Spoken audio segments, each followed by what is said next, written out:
Hello everyone, today in this video we are going to discuss about how to start speaking English. जी हाँ, आप में से बहुत सारे लोगों की ये शिकायत रहती है कि हमें अंग्रेजी समझ में तो आती है लेकिन मैं अंग्रेजी बोल नहीं पाता हूँ। और कुछ लोगों की ऐसी शिकायतें रहती है कि मैं कुछ कुछ अंग्रेजी बोल पाता हूँ लेकिन I want to speak as like a fluent English speaker I can't. So don't worry, आज की इस वीडियो में हम लोग इसी तरह के क्वेश्चंस पर चर्चा करेंगे कि किस तरह अपने इंग्लिश फ्लुएंसी को ग्रो किया जाए और अंग्रेजी में as a fluent English speaker बनते हैं। सो आइए शुरू करते हैं। I am your friend MD Shahbaz Alam and you are watching my channel English art. So let get started. अंग्रेजी बोलने के वक्त आपको किन चीज़ों का ध्यान रखना चाहिए और किन चीज़ों का नहीं, आज की इस वीडियो में हम लोग चर्चा करने वाले हैं। तो फर्स्ट ऑफ ऑल, अगर आप अंग्रेजी बोल नहीं पाते हैं लेकिन आप अंग्रेजी समझ सकते हैं, if you are able to understand English and you are not able to speak English, then consider this follow lines. अगर आपको अंग्रेजी बोलनी आती है तो वो तो सही है, लेकिन अगर आप अंग्रेजी समझ पाते हैं और अंग्रेजी नहीं बोल पाते हैं तो ये दर्शाता है कि आपके अंदर कॉन्फिडेंस की कमी है। इस कॉन्फिडेंस की को ग्रो करने के लिए किस तरह हमें किस चीज़ पर मेहनत करनी चाहिए वो तो आपके स्किल पर डिपेंड करता है। सो आपको क्या करना चाहिए कि आप इस स्पोकन इंग्लिश को ग्रो कर सके as a fluent English speaker. So first of all I would like to suggest you have to work on tense and auxiliary verbs, model auxiliary verbs। इन चीज़ों पर ध्यान देने के बाद आपको प्रीपोजिशन को पढ़ना चाहिए। इन सारी चीज़ों के अगर आपके पास जानकारियाँ हैं तो आप कहीं भी स्टक नहीं हो सकते, आप थोड़ी ना थोड़ी इंग्लिश बोल ही पाएंगे। और फर्स्ट ऑफ ऑल, ये हमारी कोई मदर टंग नहीं है जो हम एकदम से इसमें फ्लुएंट इंग्लिश स्पीकर हो जाएंगे।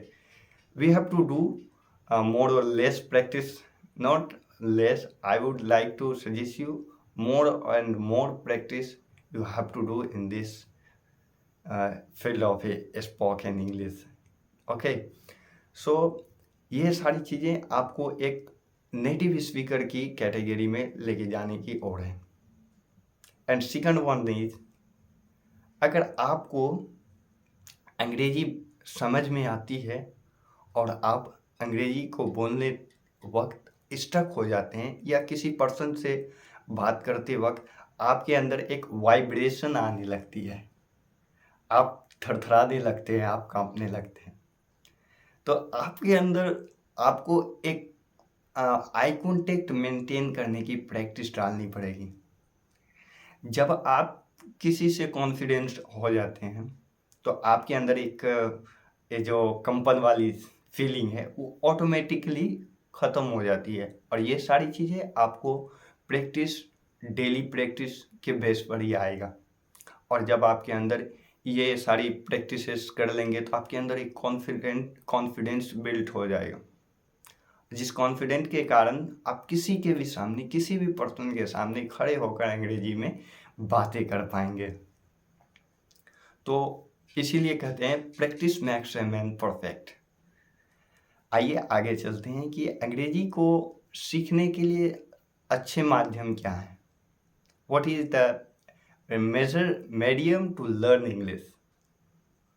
तो इंग्लिश सीखने के लिए हमें कुछ इन आप किसी भी बुक को प्रीफर कर सकते हैं और आप सोशल मीडिया यूज़ करते हैं, उसे आप कुछ कोशिशें करके आप इंग्लिश में कन्वर्ट करके इसे स्पीक करने की कोशिश करें अकेले पे।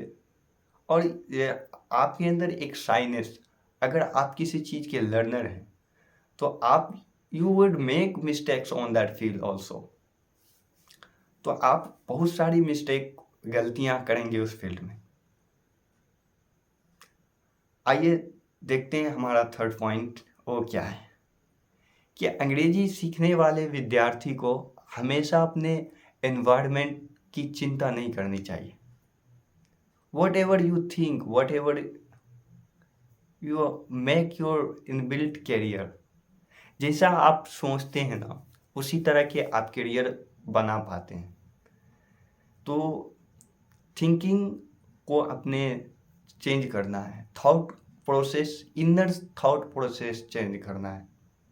इसके कारण आप खुद को अच्छी तरह से मोटिवेट कर पाएंगे और किसी के भी सामने खड़े होकर अंग्रेजी के लाइनों का प्रयोग करके अच्छा इंप्रेशन जमा सकते हैं।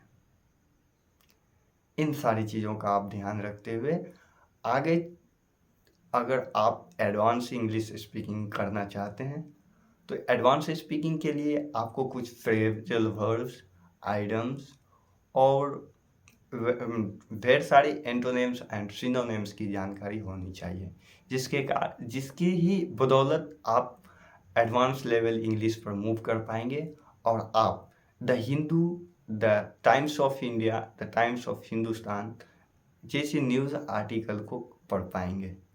तो आई होप ये जितनी भी लाइन मैंने आपको बताई है ये सारी आपके लिए हेल्पफुल रही होंगी। अगर हाँ तो वीडियो को लाइक एंड चैनल को सब्सक्राइब जरूर करिएगा।